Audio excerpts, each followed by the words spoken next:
Unusual interest centers in Mrs. Frank's appearance. The Atlanta Constitution, July 29, 1913. Up to the hour of the trial, Mrs. Leo M. Frank, wife of the young man now on trial for his life, charged with the murder of Mary Phagan, had kept in the background of the case. Daily she visited her husband at the jail and brought him delicacies.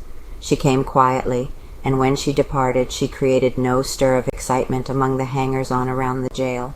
She was accorded the most chivalrous treatment, and her desire to avoid notoriety was respected.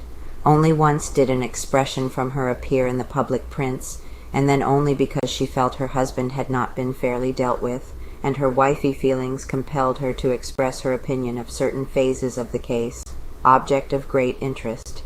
For this reason there was a great deal of curiosity as to whether she would be present at the trial, and when she did make her appearance, she was the object of an interest second only to that felt in her husband, by whose side she sat during the entire day. This interest, however, was not obtrusive or offensive. It was at all times respectful, a very natural interest which could not be repressed. Mrs. Frank is a pretty woman, and she was dressed becomingly. She wore a thin china silk shirt-waist, a black skirt and black hat, topped with tulle. When she entered the courtroom, she wore a pair of white kid gloves, but as the trial progressed and the heat of the room became oppressive, she removed them. Composed during trial. Her demeanor was one of quiet composure, tinged at times with amusement as she overheard some bantering remark among the attorneys for her husband. If she was one whit nervous amid the crowd and the morbid scene which surrounded her, she did not display the fact. She was the type of the well-poised, capable, affectionate American wife swiftly adjusting herself to a novel and trying situation. Scarcely had she taken her seat, and before she had accustomed herself to her surroundings, then her eyes sought those of Solicitor General Hugh Dorsey, the man upon whom devolves the unpleasant duty of prosecuting her husband. The look was one which measured the man from crown of head to soles of feet, a look which seemed to say, confident of acquittal, "You will try to convict my husband, but you will fail because he is innocent of this crime. He is my husband, and I know him to be incapable of such a deed."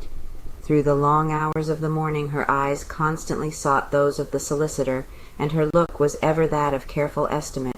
There was nothing bitter in the look, nothing vindictive, just the calm, level look of a woman seeking to fathom a man's thoughts. At times there was the slightest trace of a tolerant smile. Tolerant expresses it. It was a different sort of look she gave the candidates for jury duty. No keener mind was there in all the courtroom, no more capable judge of character, apparently. During the afternoon session, when the examination of witnesses was in progress, Mrs. Frank seemed to follow the thread of the several narratives with an interest more keen than that of her husband. She was quick to see a point. She seemed to sense the purport of a question before it was fully put. From time to time she would turn to her husband and address some remark, smiling as she spoke.